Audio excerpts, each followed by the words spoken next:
Audio book पुस्तक नींव का पत्थर। लेखक पंडित रतन चंद भारे। स्वर कृणाल शाह। अध्याय 8वां। बहू हो तो ऐसी। एक ही व्यक्ति के दो नाम रखने की बहुत पुरानी परंपरा है। पहले सुना करते थे कि अमुक व्यक्ति का राशि का नाम सन्मति है और चालू नाम संतु है। बाद में कहने लगे कि स्कूल का नाम महावीर है और घर का नाम वीरू है। अनेक तीर्थंकरों के नाम भी तो एक से अधिक है। इसी परंपरागत रीति रिवाज के अनुसार ज्योत्सना के घर में प्यार से ज्योति कहते जरूर थे, परंतु वह दीपक की ज्योति की भांति कलह का काजल और अशांति की आग उगलने वाली ज्योति नहीं, बल्कि वह तो चांद की परछाई ज्योत्सना की ज्योति है, जो सुखद, शीतल और प्रसन्न प्रकाश प्रदान करती है। माँ के संस्कार ज्योति के रोम रोम में समाये हुए हैं। अपने परिवार के साथ सुसमायोजित अर्थात एडजस्टमेंट करके सुख, शांति और सम्मान के साथ कैसे रहा जाता है, यदि यह मंत्र किसी को सीखना हो तो उसे ज्योत्सना जैसी पारिवारिक महिला के चारित्र से सीखना होगा। ज्योत्सना ने ससुराल में आकर अपनी ज्योत्सना जैसी शीतलता और संताप रहित आलोक से सबको शांत एवं आलोकित कर अपने ज्योत्सना नाम को सार्थक कर दिखाया। उसने नाम बड़े और दर्शन छोटे कहावत को झुठला दिया। इसके बदले लोग यह कहने लगे कि वाह, ज्योत्सना के बारे में जैसा सुना था उसे वैसा ही पाया। बहू क्या है, यह तो यथा नाम तथा गुण संपन्न कोई देवी है। बहू हो तो ऐसी हो। मोहल्ले भर में सबसे तेज तर्रार मानी जाने वाली सास भी जिसकी प्रशंसा करते करते थकती नहीं थे, जिसका गुणगान करते करते ससुर का गला भर आता है, उस बहू की जब वे अड़ोसी पड़ोसी से प्रशंसा सुनते हैं तो वे मुस्कुराते हुए बड़े गौरव से कहते हैं, आखिर बहू किसकी है। पड़ोसी भी कहते हैं, हाँ भाई, तुम बहुत भाग्यशाली हो जो तुम्हें ज्योत्सना जैसी बहू मिल गई। हमें तो यह चमत्कार सा लगता है कि शादी के वर्षों बाद भी सास ससुर द्वारा बहू की प्रशंसा के गीत गाए जा रहे। अधिकांश तो सासों को बहुओं के दुखों ने रोते ही देखा जाता है। जब दो सासें मिली नहीं कि बहुओं के कारनामों के चर्चे छिड़ जाते हैं, और जहाँ दो बहुएं मिली नहीं कि सासों के अत्याचारों की कहानियाँ सुनने मिल जाती है। यह मनोवैज्ञानिक तथ्य है कि जिसके जिन गुणों की प्रशंसा की जाती है उसके उन गुणों का विकास तीव्र गति से होने लगता है। ज्योत्सना के साथ भी कुछ ऐसा ही हुआ। उसमें कुछ विशेषताएं तो माँ से प्रशंसा पाकर बचपन में ही विकसित हो चुकी थी। बहुत कुछ बाद में जो जो उसकी प्रशंसा हुई त्यों त्यों उसके गुणों में विकास होता गया, और अब वह न केवल परिवार में, मोहल्ले में, बल्कि पूरे समाज में, नगर में और देश विदेश में भी प्रशंसा की पात्र बन गई। गणतंत्र और ज्योत्सना की जोड़ी कद काठी, हेल्थ, हाइट और रंग रूप में पूरे परिवार से बेजोड़ है। ऐसे जोड़े विरले ही होते हैं। वे जहाँ कहीं भी खड़े होते लोगों की निगाहें बस उन पर अटक जाती। उनका बाह्य व्यक्तित्व जैसा आकर्षक है, अंतरंग में भी वैसे ही सुशील, सज्जन और निश्चल है। धार्मिक आचरण के प्रति भी उनका अच्छा आकर्षण है। गणतंत्र की प्रकृति बहुत कम बोलने की है। उसके चेहरे पर ऐसा भोलापन झलकता है कि उससे यह अनुमान नहीं लगता कि इसका स्वभाव क्रोधी भी है। जबकि ज्योत्सना का जीवन साथी बनने से पहले वह बहुत तेज था। उसे बात बात पर क्रोध आ जाता था। ज्योत्सना के मधुर व्यवहार और शांत स्वभाव का उस पर कुछ ऐसा प्रभाव पड़ा कि वह स्वतः ही बहुत कुछ शांत हो गया। अब उसे बहुत कम क्रोध आता है, परंतु जब आता है तो वह अति उग्र हो जाता है, बेकाबू हो जाता है। यद्यपि उसमें प्रतिभा और बुद्धि अपने साथियों की तुलना में किसी से कम नहीं है, परंतु वह उसका उपयोग पारिवारिक, सामाजिक और राजनीतिक चालबाजियों में नहीं करता। उसे खुशामद भी पसंद नहीं है। इस कारण न वह किसी से खुशामद करता है और न उसे खुशामदी लोग पसंद है। वह स्पष्टवादी है, परंतु बिना प्रयोजन अपनी स्पष्टवादिता का उपयोग भी नहीं करता। इस कारण सामाजिक व राजनीतिक क्षेत्र में उसकी विशेष पकड़ नहीं है। फिर भी वह अपने आप में खुश है, संतुष्ट है। ज्योत्सना के जीवन पर उसकी माँ की छाप बहुत अधिक है। इस कारण धार्मिक क्षेत्र में वह अधिक सक्रिय रहती है। अपनी मीठी बोली, मधुर व्यवहार और धर्मात्माओं के प्रति निस्वार्थ प्रेम होने से वह धार्मिक क्षेत्र में जनप्रिय भी हो गई। गणतंत्र अपने रिजर्व नेचर के कारण भले ही ज्योत्सना के बराबर जनप्रिय नहीं हो पाया, परंतु उसमें भी कुछ ऐसी विशेषताएं हैं जिनका लोग बराबर लोहा मानते हैं। यदि उसके क्रोध स्वभाव और रिजर्व नेचर को गौण करके देखे तो वह भी बहुत अच्छा इंसान है। ज्योत्सना के संपर्क में अब उसका क्रोध अभी तो कम हुआ है। तत्वरुचि हो जाने से अब वह धार्मिक और नैतिक विकास के कामों में भी सक्रिय हो रहा है। एक पड़ोसी अम्मा को जिज्ञासा जागी।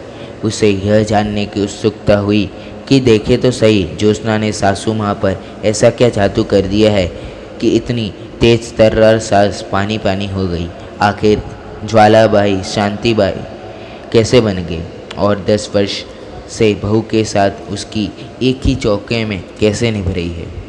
यह साधारण बात नहीं है। यद्यपि पतियों को पलट लेना बहुत कठिन नहीं है, किंतु क्रोधी पति को पलट लेना आसान भी नहीं है। साथ ही सास ससुर को काबू में करना तो लोहे की चने चबाने जैसा है। इसलिए ज्योत्सना की तारीफ के काबिल तो है ही। एक दिन उस पड़ोसी अम्मा ने प्यार से ज्योत्सना के सिर पर हाथ फेरते हुए उससे पूछा, बेटी यदि बुरा न मानो तो एक बात पूछूं?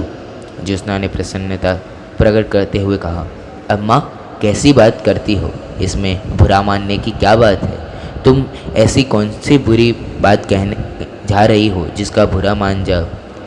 तुम कोई ज्ञान की बात पूछकर अपनी जिज्ञासा ही तो शांत कर रही हो। यदि बुरी लगने की बात कहोगी तो उसका भी मेरे पास उपाय है।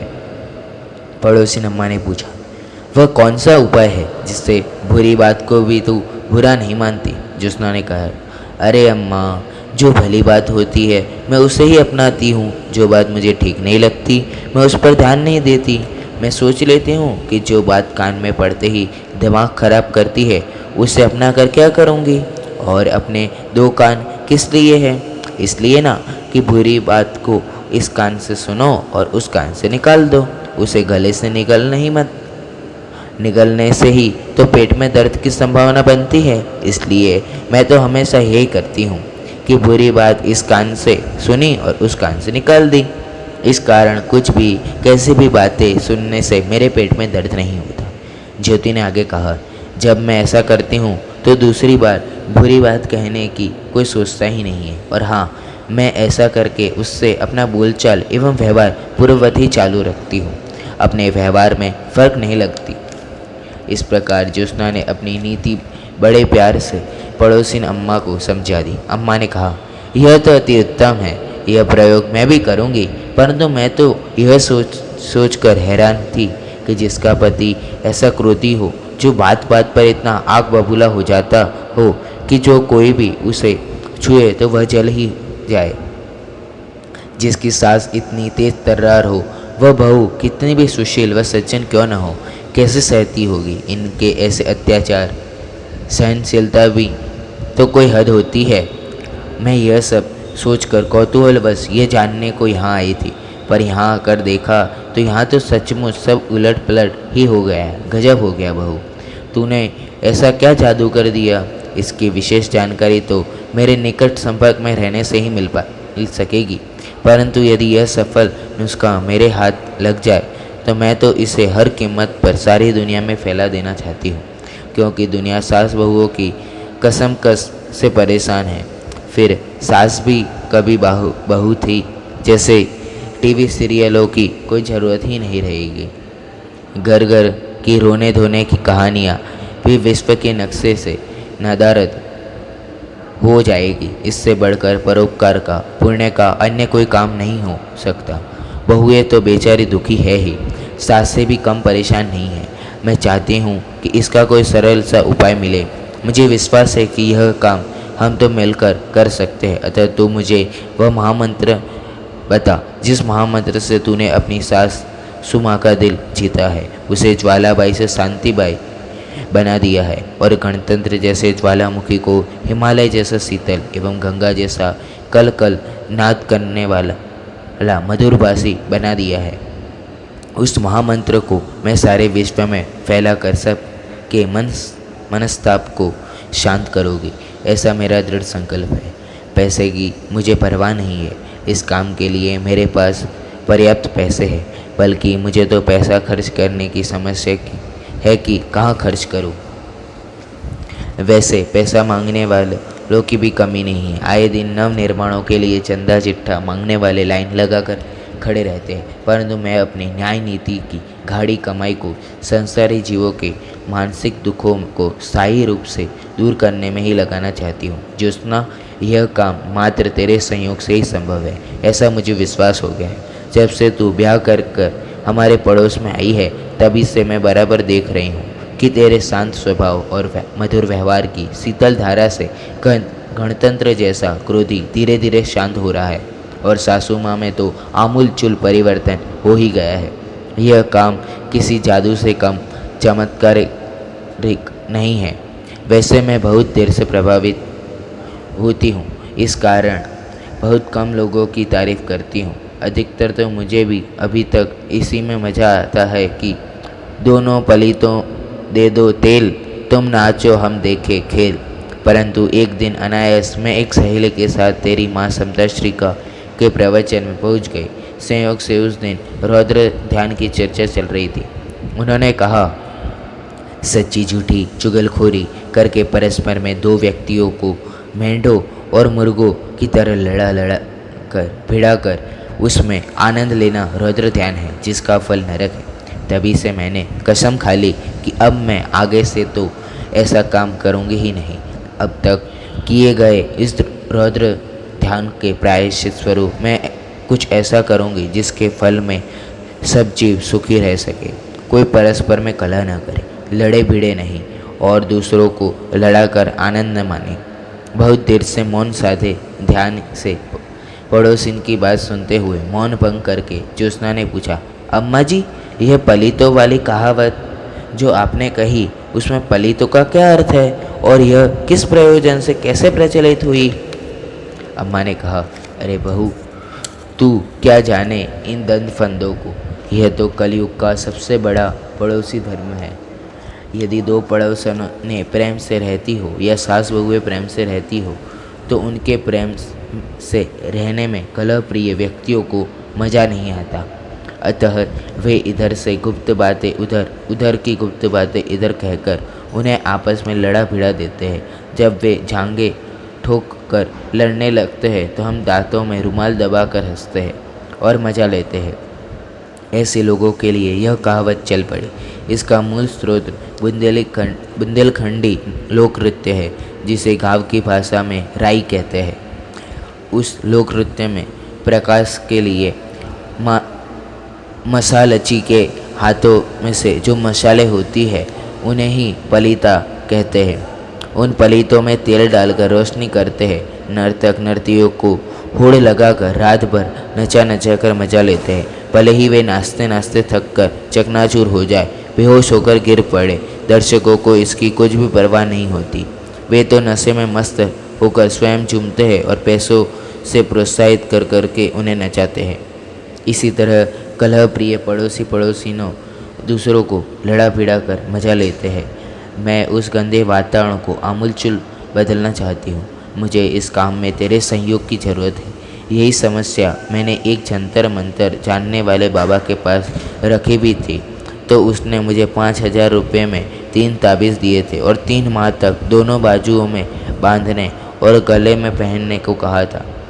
3 माह की जगह 6 माह हो गए, पर उनसे अब तक तो कुछ हुआ नहीं। ज्योत्सना ने कहा, अम्मा, आप ऐसे वैसे बाबाओं की बातों में न आया करो। ये सब बुद्धू बनाने की बातें हैं। ऐसे कोई यंत्र मंत्र तंत्र नहीं होते। अम्मा, आप मेरी दादी की उम्र की तो होगी, आप अभी भी ऐसे चक्करों में पड़ जाती हो। खैर, एक दिन आप मेरी माँ के प्रवचन में पुनः चलना। वे कुछ ऐसी ज्ञान की बातें बता देगी जिससे आपकी सब परेशानियाँ दूर हो जाएगी और आपको विश्व कल्याण अर्थात जनहित करने में और आत्मकल्याण करने की सही विधि मिल जाएगी।